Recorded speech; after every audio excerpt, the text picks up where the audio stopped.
Okay. All right. Yeah, he's ready. Okay. The Oregon City Library Board for March will come to order at 5:07 p.m. In attendance are Ken Hall, Larry Osborne, Cynthia Andrews, Carrie Linder, Nick Dirkman, and Scott Edwards. Library staff, Maureen Cole and Denise Butcher. Our first item is approval of the minutes from last month, which you should have all received last week. Are there any corrections or additions to the minutes? Move to approve. Second. All those in favor of approving the minutes say aye. Aye. Those opposed say no. The minutes are approved. And we'll move on to our next item, presentation by Youth Services Department, and I'll let Mo introduce them. Great. Thank you so much, Scott. And I'm really honored to introduce our fabulous Youth Services librarian to you tonight. This is Barrett Miller, and she is going to tell you all about what she does in the Youth Services Department and what's going on this summer as well. Take it away, Barrett. Thank you, Mo. So hi, thanks for having me tonight. I'll try to cover the information quickly, but not too quickly. I can definitely talk fast if you need me to slow down. Please just let me know, and if you have questions, feel free to ask as we go or save them till the end, whatever's most comfortable for you. So I wanted to start off by talking about who we are. We're very big fans of silly photos. This is from our end of summer reading teen 80s party last year. So I'm the Youth Services librarian. I'm a full-time 40-hour-a-week employee. I manage all of our services for children aged birth through high school seniors. I have a master's degree in library science from the University of Illinois. And then our other permanent person who's assigned to Youth Services is Sabrina. She's a library assistant 3. She's there 32 hours a week. While her position doesn't require a master's degree, she does have one from San Jose State, and she brings a lot of additional expertise to the role that we might not otherwise have. And then the rest of the work that we do is done by about 16 on-call library assistant ones. All of them have some sort of experience working with children. Some have been preschool teachers, K-12 teachers, have worked in bookstores or after-school programs with youth. So they have some experience that they bring to the table. They all have completed some basic training in providing youth services, and we have bi-monthly professional development trainings to help them maintain their skills. So we definitely run a skeleton crew at the library. Westland across the river has 3 of me and 3 of Sabrina, as well as a team of on-call. So I think it's a pretty, as you'll see, we do a lot with the staff we have, and I think it's a pretty big testament to the work that we do, the work that our on-calls do, which is sort of above and beyond the regular call of duty, and the work that everyone else in the library does to come together and make our youth services programs happen. So what we're responsible for, as I said at the beginning, is children birth through high school graduation. I had a very tiny baby, just a few weeks old, in the library today, who came in with older siblings for the first library visit. So we really do go all the way down to the littles. So we help children, their families, caregivers, educators, and teens find books and information in the library. We plan and provide events for children, teens, and families. We have 7 programs that we do every single week, as well as our big annual summer reading program and special events throughout the year. We have our teen advisory group. That's a leadership and volunteer program for middle and high school students. Sabrina and I select books for the children's collection and the teen collection, and then we visit schools, community organizations, host groups, visiting the library, any other group that's serving children. We find ways to connect ourselves with those facilities and with the kids in those programs. And then Sabrina and I also serve on a variety of local committees to improve resource and information sharing countywide. So to break this down into the numbers, I sort of projected out for what we have planned and what we can estimate for the end of the fiscal year. And so by the end of June, we'll have answered over 2,500 questions about finding books and other information in the children's room. We will have provided over 275 programs attended by over 10,000 people. We will train and supervise 9 teen volunteers who will provide 350 hours of service to the library. We will purchase over 3,000 books for kids and teens. We're currently doing first grade field trips this year, so we will host 600 students at the library for a field trip. And then between the two of us, we will have served on 5 local committees through Libraries in Clackamas County, which has several advisory committees. I'm also going to be serving on the County Early Childhood Committee, and Sabrina and I have also begun working more closely with the school district media assistants who work in the school libraries. So that is a lot of stuff that happens. So what we do every week, we have 6 different storytime sessions for a variety of age groups. Sabrina provides 2 of them, I provide 3, and we bring in an outside presenter from Portland Early Learning Project to do baby signs. We have a variety of age ranges that are sort of our this is how the age we plan the program for, but a variety of ages are welcome to attend. And we also have Art Lab every early release Wednesday. It's a process-based art program for all ages. We do have caregivers and adults with developmental disabilities who participate as well. Although, as you'll hear, I believe Jen's coming, is it next month to present? Or Gina's Gina's coming. next month. They're doing some really wonderful and exciting things serving adults with a variety of disabilities, including adults with developmental disabilities. So they will, we're going to be expanding our art offerings to adults as well. So we have these 7 programs that we offer every week, except for a couple weeks in the summer and over winter break. And we have about 200 people every week who come to these 7 events. We recently had to cap our storytime sessions because last month we had almost 40 children for one, and we just could not fit everybody in the room. So we're very busy. We have a couple events that we offer every month. We have Lego Lab on the 2nd Saturday of the month. Kids get to come in for an hour to build Lego creations. We give them open-ended prompts. It's a great way to teach them creative problem-solving skills, creative thinking. And then we also put their Legos on display in the children's room, which they're all very excited about. They like to watch me put the sculptures away for entertainment. And then we also have Read to the Dogs that happens twice a month. So we have 2 different therapy dogs, Oakley, who's a Newfoundland, and Igmu, who's a lab mix, and they come for about an hour and a half each month. And it's just a drop-in program. Kids can sit down and read to the dogs or listen to a story. It's great because the dogs are really chill. They're very comforting. And they're great for kids who are struggling readers because they're a non-judgmental audience, and then they're also a very reassuring presence. And so it helps kids become more confident. Plus, they just get to cuddle dogs, and it's nice. Oakley is 150 something pounds and enormous and very fluffy, and we love him a lot. We love Igmu too, but he looks like a normal dog. Oakley looks like something out of a fairy tale. Super dog. Yeah.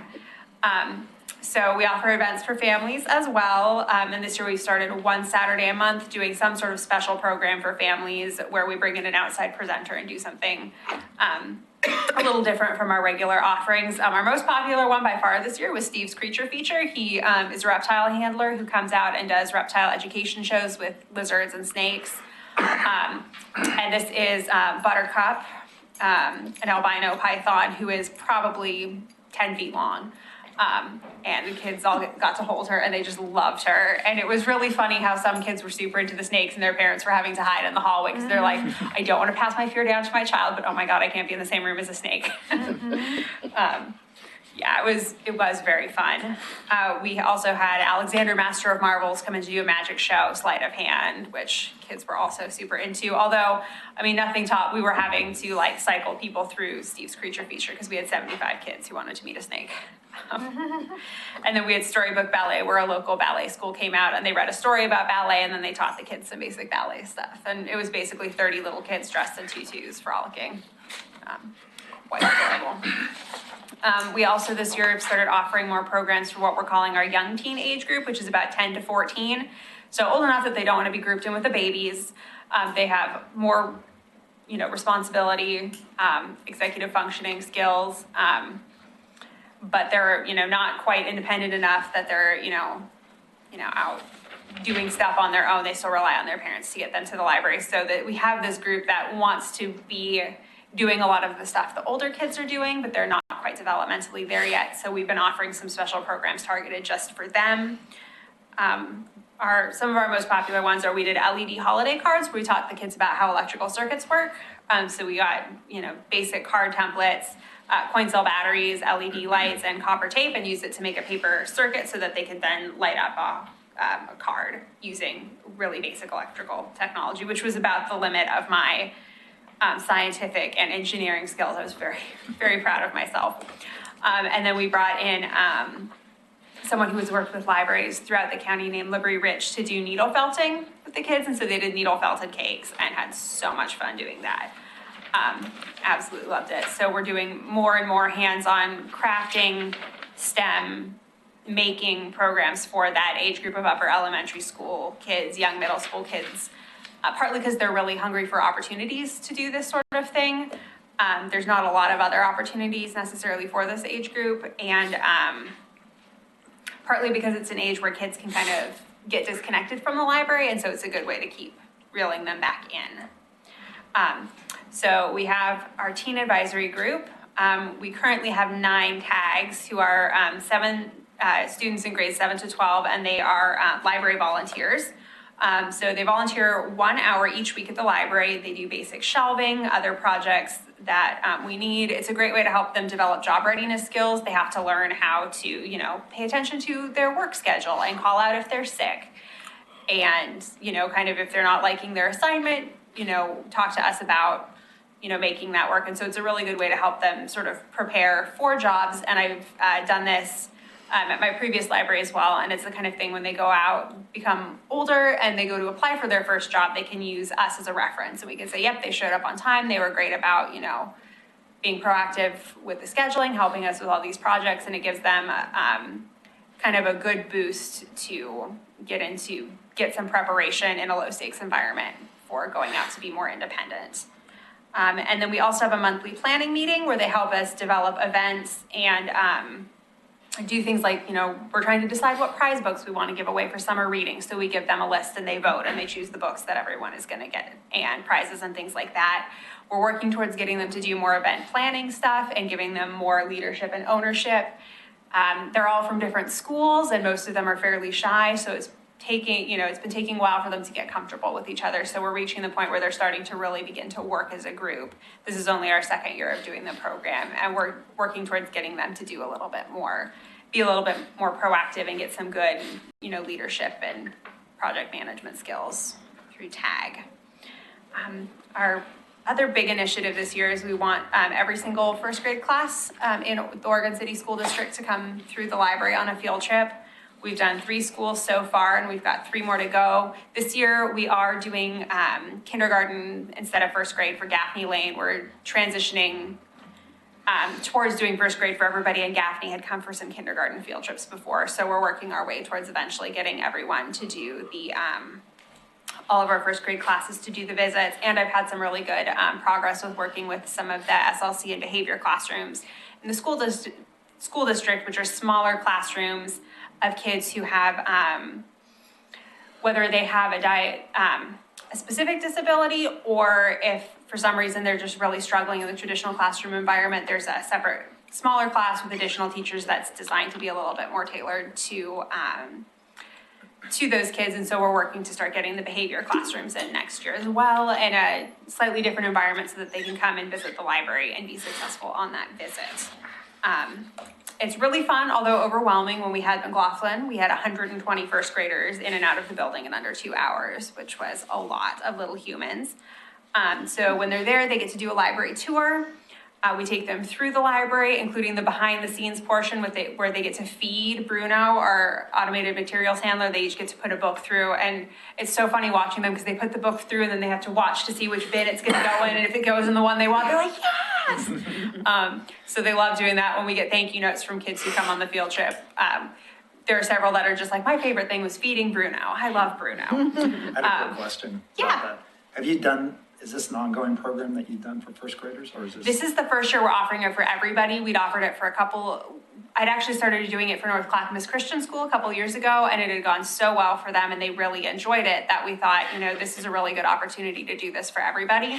So this year is the first year we're expanding it to all the schools, which has definitely been a learning experience because no 2 schools are the same. Right. It's like, That's a great idea. yeah, I really like I'm really excited about doing it, and it gets them in. One of the things we learned with the Gaffney Lane kindergartners is that the kindergartners are still just a little bit too young to really be successful in the field trip and on the tour, because there's just too much going on, and they're still really working on getting those self-control skills down in a new and exciting environment. So that's one of the reasons we're doing the first graders, is we can get them in at the beginning of their, school career, get them connected to the library and all the library resources and the books. And so they're young enough to really have that solid foundation, but they're also old enough that they're able to, participate in the tour and everything, and it's not too much of a stretch beyond what they can comfortably do. With the Oregon City School District, does that cover our entire service area, or are there other schools that are? So there are service some, the school district does cover our entire service area of public schools.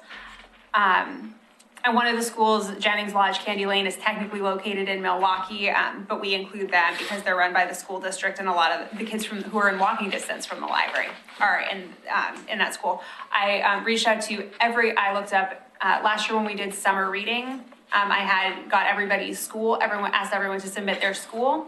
And so I got the names of every school in Oregon City, and I contacted every first grade teacher. And none of the private school teachers responded to me this year, unfortunately. So I'd like to expand it to everybody, and it's been offered to everybody, but the only people who have really responded have been the traditional elementary school first grade classrooms through the public school system, and even that took a little bit of work to Thank you. get it figured out. So in addition to the library tour, we do a story time, and it's 4 stories about friendship.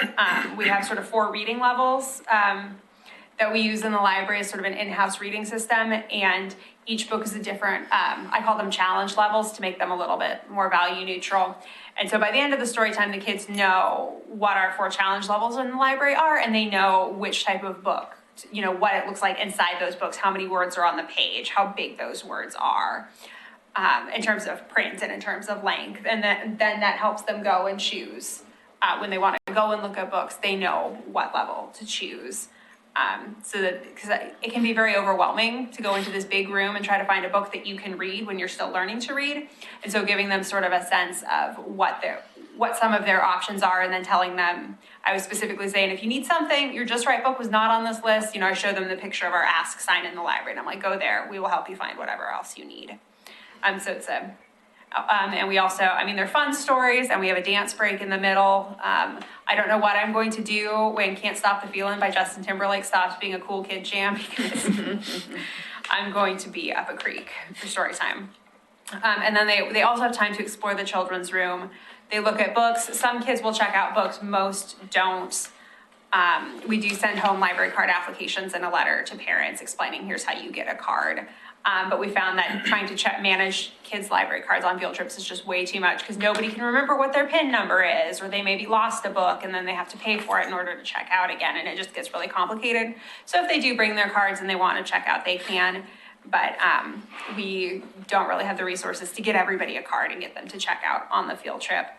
And then they just have some time to read and play. We have our pretend kitchen, and then our Duplo table, train table, and light table. So there's a lot of opportunities to play, and usually that's the point where they go power walking, because they can't run in the library, past the children's desk, and the person who's there is always saying, oh my gosh, they're like, this is the best library ever, because they get to go build with Legos. So and that's the other great thing about doing first graders, is they're still young enough that they can really appreciate some of those really fun things about the library, and reading is still generally something interesting and exciting. They often haven't gotten to that point, if they're struggling readers, where it starts to feel really demoralizing. So as much as possible, we're trying to help them when they come into the library, give them an experience that introduces them to that sense of joy and fun and wonder and curiosity that we want them to continue to have as they use the library and as they mature and learn and go out to be full-size humans in the world.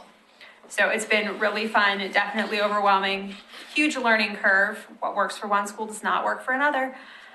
But we're building a really strong foundation, and I'm looking forward to what we'll be able to do next year. So the last 6 weeks have been sort of a flurry of outreach to schools and community organizations. I think we had, in a 6-week period, we had 8 or 9 visits or field trips. So I went to the school district's Family Focus Forum Parenting Conference to share library resources. I went to Bingo for Books at Jennings Lodge, which is a family literacy night at the dual language school, and we had some leftover Spanish language books from summer reading that we weren't able to give away, so we just gave out books to the students who were there.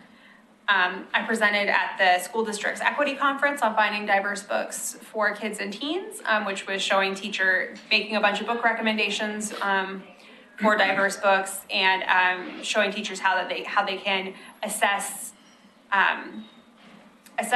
diverse books and find additional books to use in their classrooms, which was really fun and interesting and wonderful. And I built some really good relationships with the teachers who attended that presentation. I went out and did a couple of Head Start story times. My tentative goal is to figure out exactly what works in terms of visiting Head Start and be able to get to every Head Start classroom in Oregon City next year, which is a tall ask. I might not make it, but I will say it's been a little bit challenging so far, so we're gonna sort of see how it goes and see if this is a really good fit or if we wanna start connecting more with the Head Start families at the parent councils or some other venue.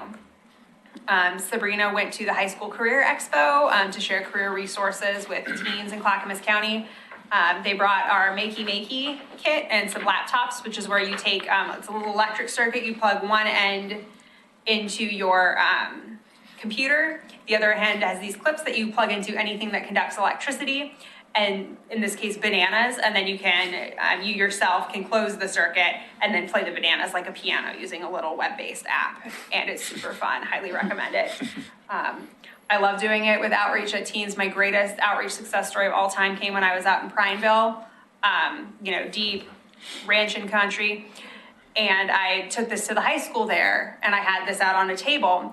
And usually when I went to the high school at lunch, nobody wanted to come talk to me because I was from the library and that was just not anything they were into. I got an entire group of 16-year-old boys to hold hands in a circle to make this work, which was not the kind of thing you ever saw. And a couple of them were like trying to touch each other over their clothes. It was like, no, this doesn't work. It only works with skin-to-skin contact. And they're like, all right, let's do it. Let's make this thing light up. And it's just really cool. And it's a great, kids and teens are just fascinated by it. It looks like a mad scientist experiment. They want to see how it works. So it's a great way to draw people in and get them talking to you. I've also done it with preschoolers fairly successfully, which you wouldn't think would be possible. And then we did a teacher open house last Friday morning, 7:30 a.m., which is too early for anyone to be awake as far as I'm concerned. Bless our teachers who do that every single day. But we actually had about 22 teachers, elementary school teachers come. It was a planning day. We got permission from all the principals for them to start their work day at the library. We gave them coffee and pastries, got them signed up for educator cards, chatted, schmoozed. A good time was had by all. We also gave away some gift cards for Target and Fred Meyer so that they could buy supplies for their classroom. So we'll be offering it again sometime this fall and then making it an annual event in the fall to get teachers in, get them educator cards, and get them connected with the library at the beginning of the school year. Do you want to tell them real quickly what an educator card is? Yes, I do.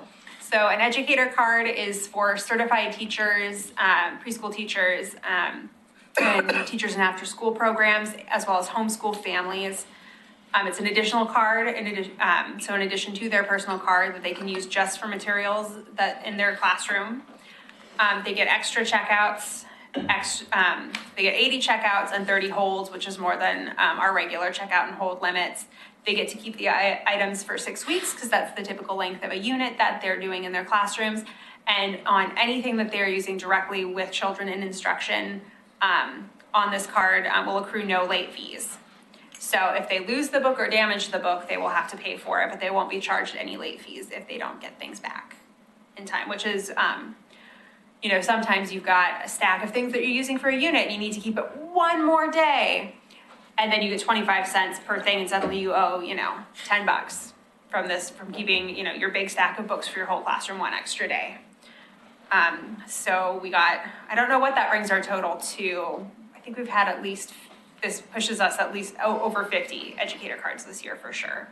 It's our first year doing it. We're doing it countywide. There's been some growing pains as everybody's figuring it out. And there's always that one person who decides they teach elementary school, they want the entire run of Outlander on DVD for 6 weeks without having to pay late fees. So they check out all of the Outlander DVDs on their educator card for 6 weeks with no late fees and. Not for the kids, for themselves. Yeah, yeah, because why would you show, your third grade classroom Outlander? So, we are having a little bit of that. Nobody in Oregon City has really been doing that so far, but other libraries have noticed some things. So we're still figuring out those growing pains. And every teacher, I'm like, don't be a jerk, don't ruin it for everyone. All of our teachers have been really wonderful. And like, of course I wouldn't do that. Like, no, that's not what that's for. So one of our other new things is our teen LGBTQ plus collection. We are right across the street from the living room, which is a youth group for LGBTQ teens age 14 to 19 in Clackamas County. So they have a couple, I think Sandy Estacada now, but it's sort of it's a youth group that serves teens from all over the county. So we have kids coming from Canby, from Malala, coming to this group as sort of a place where they can socialize and work together. They do an annual queer prom for LGBT youth who don't feel comfortable going to traditional proms. They have a special prom that they plan and do at the college, all sorts of other really wonderful resources. And we're literally right across the street. So we have a lot of those youth who are coming to the library before they head over to drop-in. And they were really trying to connect with books and having such a hard time trying to find books in the library that reflected them and their lives. So the Library Foundation funded our starter collection, and then our regular budget will add a couple additional books every month. So we actually worked with the teens at the living room for to find out what types of books, the LGBTQ plus youth in our community wanted from the library, how they wanted the books organized, how they wanted to find them. So we got a ton of input from the teens, so it was very much created with a lot of input from the youth who are who are going to be using this collection. And it's really wonderful. Everything that it does make the books easier to find because searching in the catalog can be really difficult sometimes. And so for youth who are trying to look for books featuring LGBT characters, it can be really challenging. So this does make it easier. And then for every single fiction book, we have a second copy in our teen fiction section. The youth from the living room felt very strongly that they wanted rainbow unicorns on everything. But they also acknowledge that not everybody lives in a home where they can, take home a book with a rainbow unicorn on the spine. So there's a second copy in our teen fiction section of everything that has just a regular teen fiction. So if there's anyone who's curious about reading these books for whatever reason, but doesn't feel like a rainbow unicorn sticker is going to be a safe option for them, everything is duplicated without the rainbow sticker. So what's coming up? Spring break starts at the end of next week. Last year we did a really great Alice in Wonderland theme week, and so we've decided to continue the theme week, but we're switching it up with Where the Wild Things Are. So we have a photo booth that's going to be in the lobby all week that'll have a Where the Wild Things Are backdrop for people to take selfies with, because we're just in, not quite the selfie generation, but the selfie era. And people really like it, so we're just going to keep doing it because it makes them happy.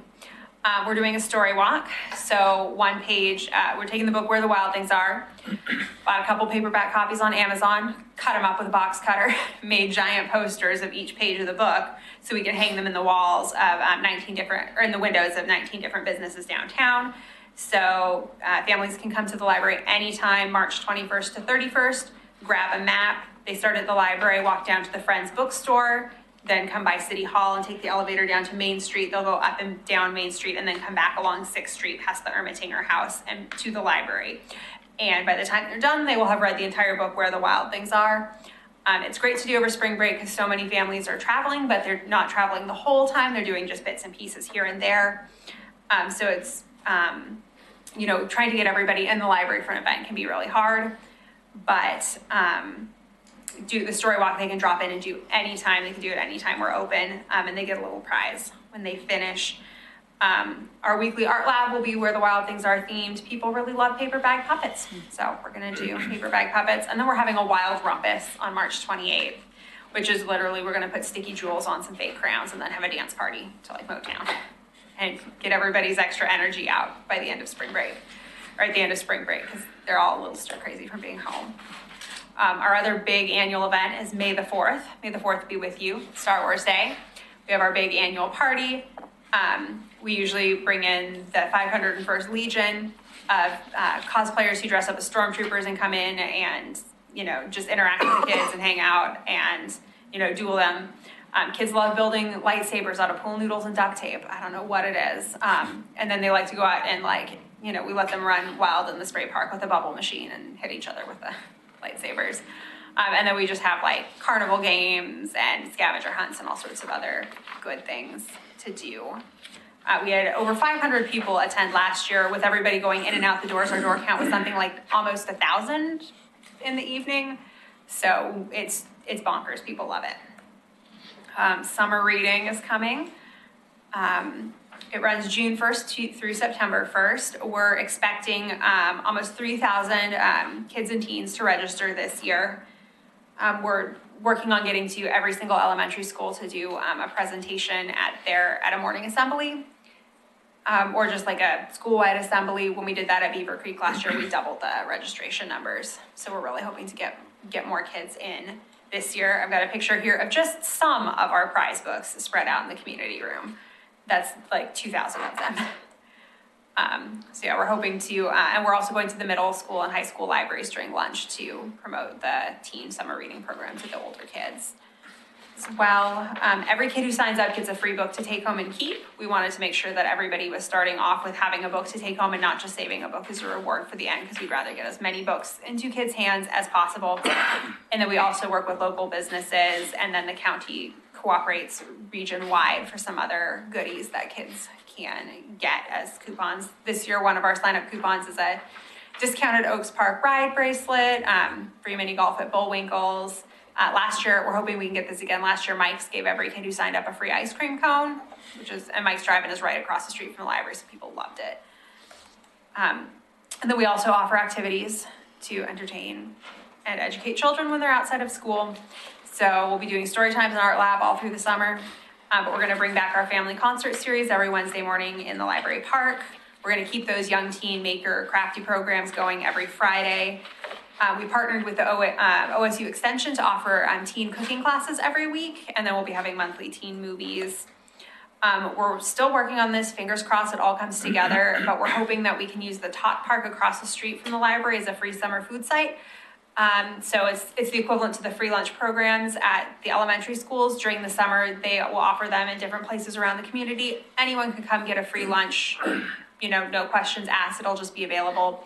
We were hoping to do it in the library park, but you can only do it in areas where 50% or more of the neighborhood qualifies for free or reduced lunch, because between the McLaughlin the value of homes in the McLaughlin neighborhood and the number of businesses around the library, we are literally on the other side of Jefferson Street from the service area. So we cannot offer a free lunch in the library park, but the Tot Park, because it's on the other side of Jefferson Street, we can offer lunch. I know, it's the silliest thing ever.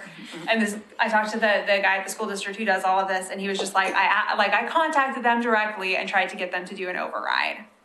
They wouldn't do it. So providing everything shakes out the way we're planning, there will be a summer food site right across the street from the library, and we'll schedule it to be so that, you know, you can come to the family concert and then go get free lunch across the street, and try to get it scheduled sort of near our event so you can come to the library and then just go across the street for a free lunch.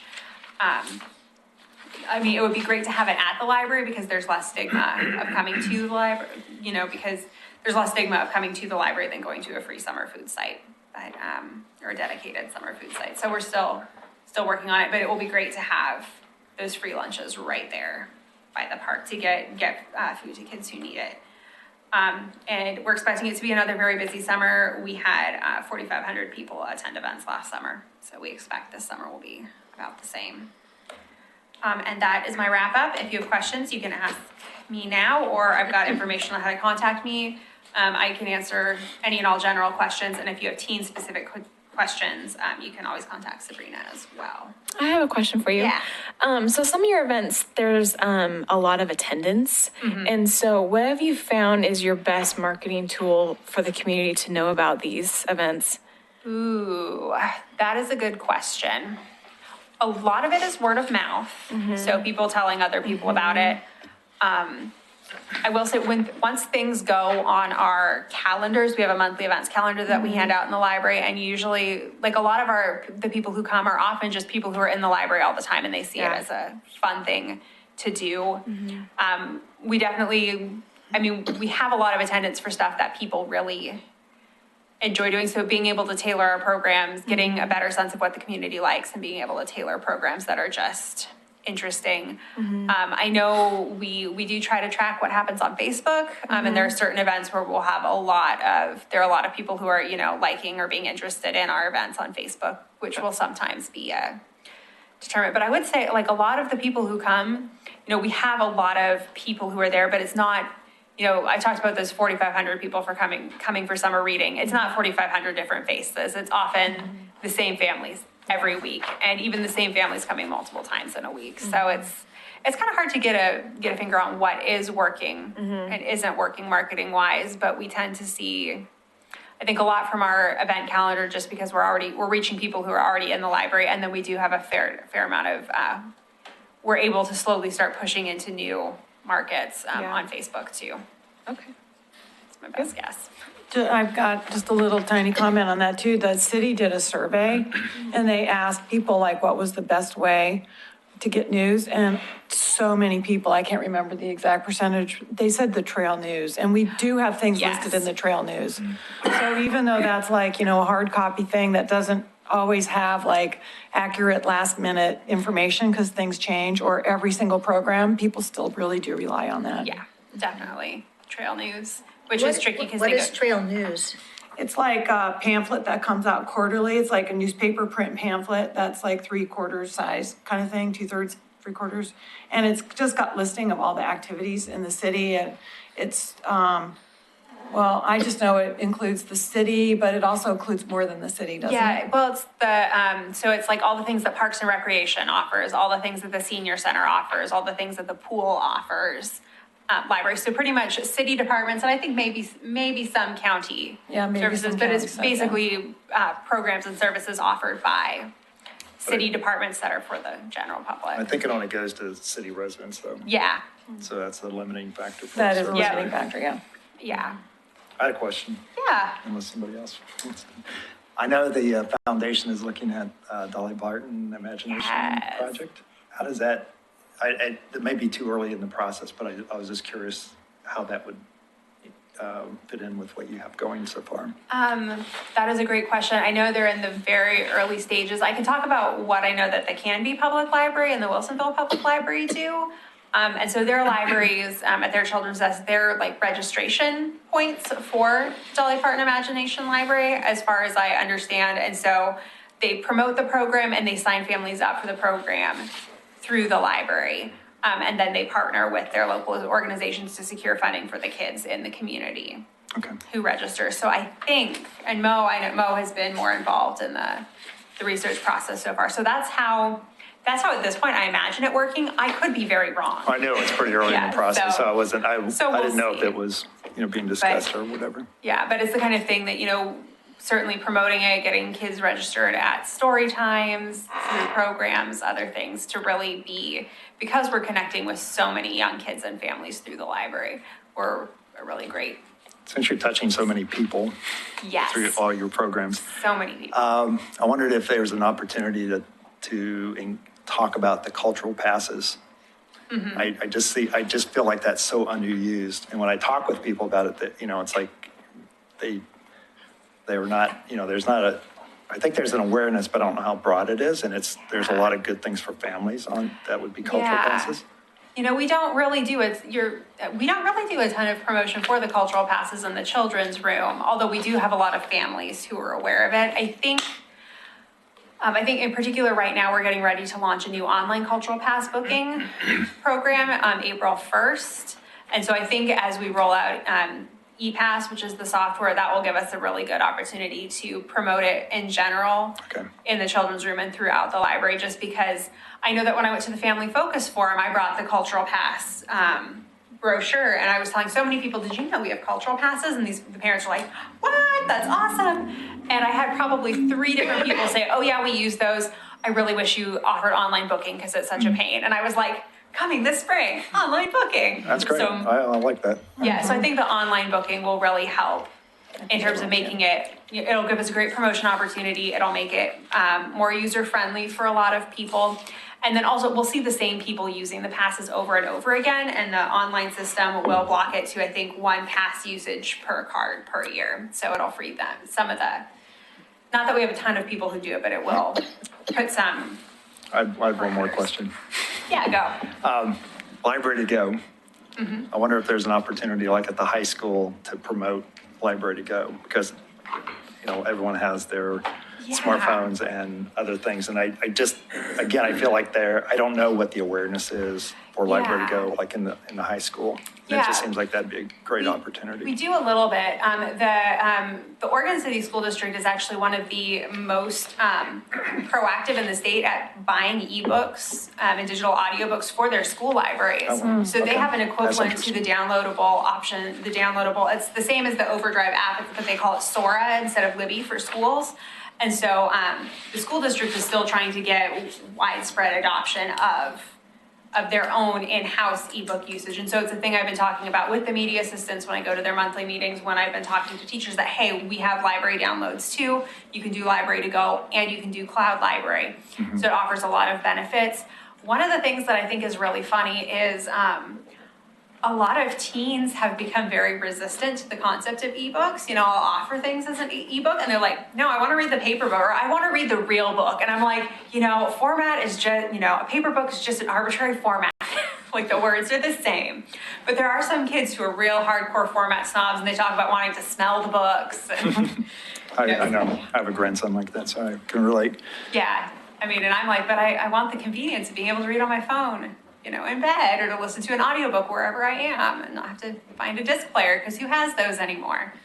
So, yeah, I mean, it is one of those things we do promote, and I like the idea of promoting, I mean, in general, when we're doing outreach into the community, because one of the barriers to using the library is often not having access, particularly if a kid's not having transportation to get to the library. Right. That's what it's- So and also another big thing is the late fees. Their parents don't want them to check out stuff that they might then have to pay for that the family can't afford. And so the nice thing about digital downloads is you don't have to be able to get to the library to be able to do those downloads, and then there's no late fees. They just automatically expire at the end time. And I come to this partly from coming from real rural Oregon before I was here, where a lot of people didn't have internet access at home. And I know for you know, a lot of the kids who might be in families where for economic reasons they have transportation issues, or, you know, their parents might not be able to afford, you know, late fees or damaged books or things like that. Like those might also be environments where having an internet connection or reliable internet connection is a little dicey. And they could certainly, but they have free Wi-Fi at school.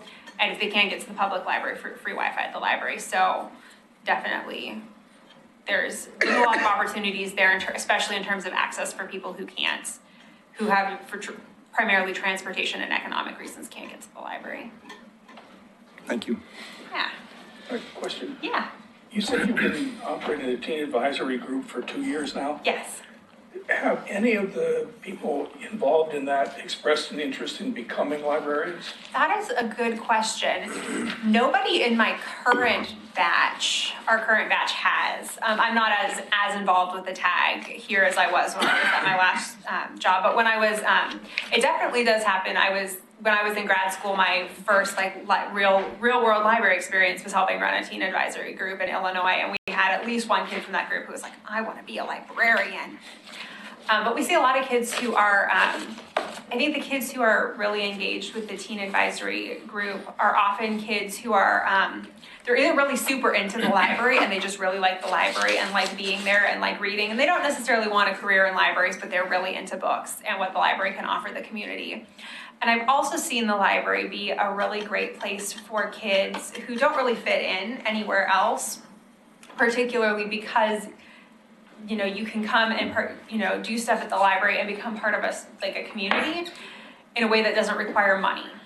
And I see fewer kids in Oregon City who come from that background just because of the average income level. We have more kids who are involved in sports or music or extracurriculars, but it's often a place that kids come because there's not really another place that they fit. And the library is a really good opportunity for that. And I mean, they're all such wonderful, interesting, quirky humans. It's been really fun to get to know them. Great. Well, now you know who to talk to whenever you have questions about the children's and the teen stuff. Thank you so much for that. Thank you. That was That was great. great. Presentation. Thank you very Really, much, really Brad. informative. You're welcome. Right. Unplug all of my. Yeah. Oh, I guess I can try and do that. We'll move on to item number 4, the library director's report. All right.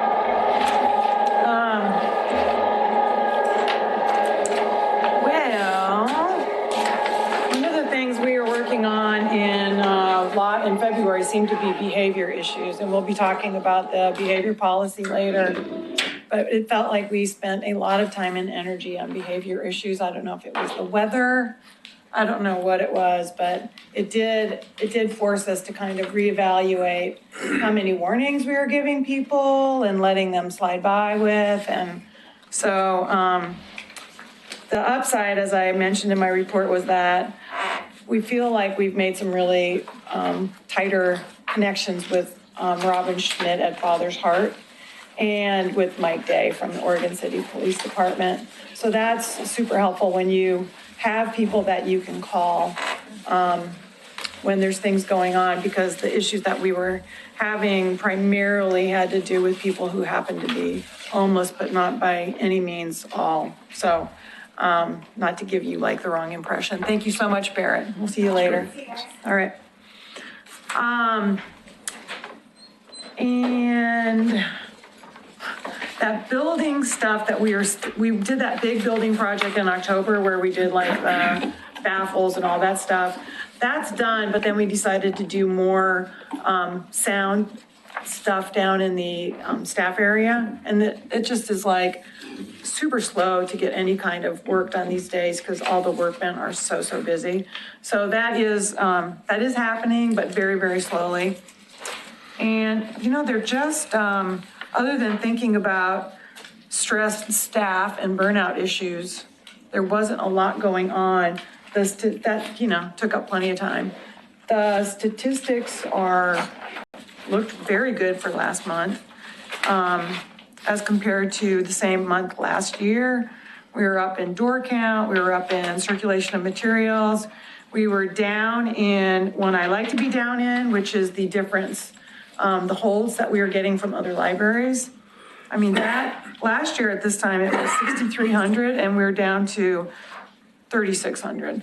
So, I mean, that's significant and that makes me feel really good. So our collections are definitely improving.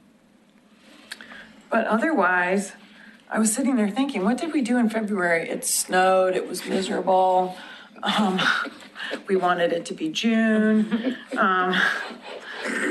Otherwise, it was just kind of day in, day out. Yeah. Any questions? All right, we'll move on then. Okay. Item 5, the behavior policy. Okay. So I brought this to you last month and you had a request that it be a little more clear as to when things might happen, like leave it a little bit less up in the air and a little bit less subjective. So I went through this thing word by word and I've got the copy that I sent to you, hopefully had the red print for things that have changed. So the first group of things, which are the like smaller infractions, the lighter infractions, I did kind of go a little bit crazy on how many violations and what would happen, but I wanted to leave like a lot of options there.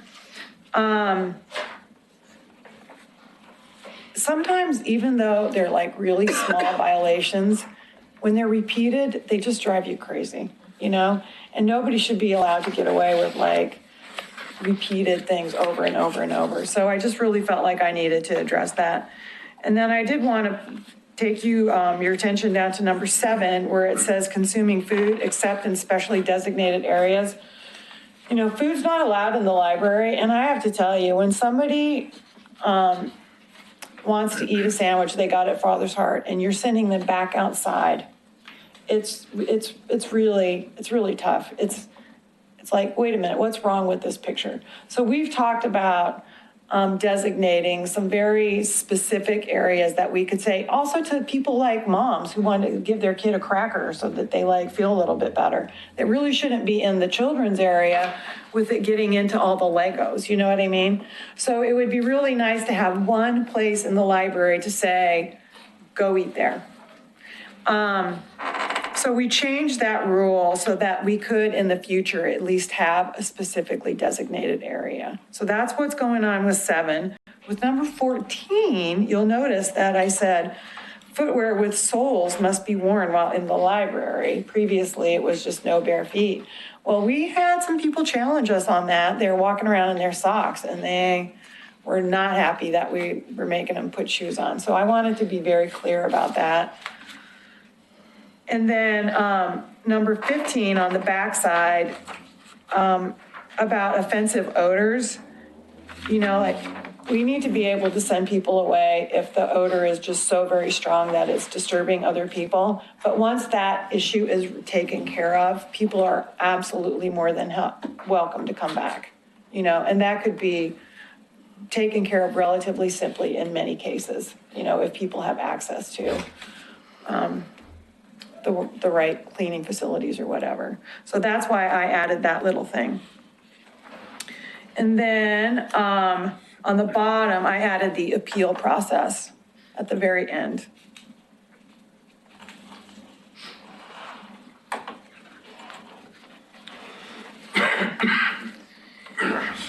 And hopefully I've addressed the concern that you had from last month.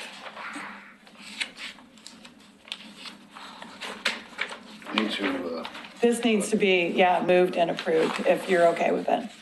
Looks good to me. Okay, because we can always revise it as well, you know. Is there a motion? I move. Second. All right, all those in favor of accepting the behavior rules governing the use of the Oregon City Public Library, say aye. Aye. Those opposed, say no. All right, approved.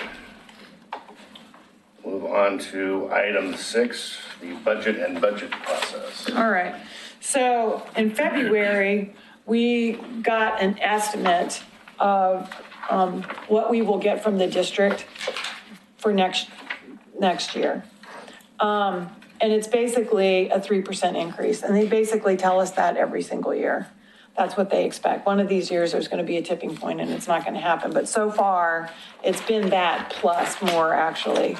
But they want to be very, very conservative so that whatever we base our budget on is, you know, it's within range.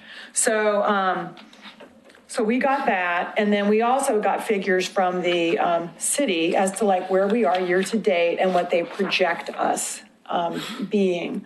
So what we do is we sit down with that and go through it and think about like, well, do we agree with the city on what those figures are going to end up being? Or are they looking at something that was a one-time thing and so therefore they doubled something that doesn't need to be doubled or whatever?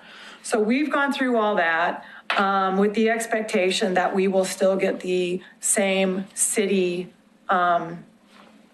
contribution of $150,000 on top of our district money. And our projection so far is that we're in pretty good shape, but of course at this point in time, it's all just estimates. You know, we've beefed up some things and other things we could go a little bit lighter on. I would say, what did we beef up? We beefed up staff development. We beefed up a little bit of maintenance. Some teen books. Some collections, those kinds of things. So we're still on the maintenance and cost of the building. We're still in those early stages where, you know, we want to make sure we have enough. So it's looking pretty good. But we haven't had any final conversations with the finance department, and sometimes what they do as far as their contribution to us is going to depend on some of the other, you know, departments because that money comes out of general fund. So I'm going to really try to, make the case that this is important to stick with what they've been doing. They need to stay with that amount. And it all looks pretty positive at the moment. But I don't have like a sheet of specifics for you. So that's just kind of, the next step would be in 2 weeks or so, I'll meet with the city manager. And I think at that point in time, the city will be able to tell me a little bit more about their contribution from the general fund, I'm hoping. I don't want to be without it, yes. In the discussion about the strategic plan, if I recall correctly, there was another position to be added this next year. Is that in the budget? There's another position, I don't remember a position. I thought What? I thought you were requesting for the next year that you were going to add at least one position. No? Not us. No, what we're doing is, we have a 40-hour-a-week position that is going to become available to us in, April 1st, actually, before the next biennium. And, that position, we're going to be able to modify. So what we hope to do is back it down to a 25-hour-a-week position and then have those extra 15 hours per week to distribute to other positions. So for instance, maybe the 32-hour-a-week people that we have now can get bumped up to 40. So we have 3 of those. So we're hoping that would all work out. And that way we would still have that work being done by the person who, by the position that will have a new person in it. And we'll actually be able to, like the person who supports Barrett that she described as 32 hours a week, that could get bumped to 40 potentially. So if that all works out, that would be really great because then there would be more help at the department level. That would really help a bunch. The idea of 32-hour-a-week people, is that scheduling people for 32 hours a week, has that to do with fringe benefits or what's the rationale for 32? Well, anything above 20 hours a week gets benefits as far as, all the vacation and everything else, healthcare, all that stuff. So that's one reason why we have so many people who work under 20 hours a week. But a lot of that also has to do with the flexibility that we need to have having a 7-day-a-week operation. So 32, I can't remember how we landed there.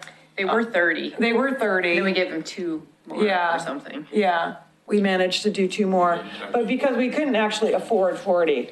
But the thing that's funny is that, or ironic, is that when you're at 32, basically your benefits are already full-time. So adding the hours doesn't add that much more cost. So it's really a very cost-effective way to get more hours, staff hours in the library. Gotcha. Yeah. So that could be very helpful if that works out that way. And that should work out, but I just don't want to make any promises. Not that this is broadcast or anything, but yeah. So it looks like we should be in pretty good shape next year anyway, without giving specifics. I feel pretty confident about what we're heading into. And that this is for the next biennium, so it's 2 years. So that would be even better. All right, anything else? Questions? All right, we'll move on to agenda item number 7, communications. Nick, you want to go first and tell us about LDAC? Sure, we didn't meet, so Oh, all right. pretty easy. It was weather related. Surprise, surprise.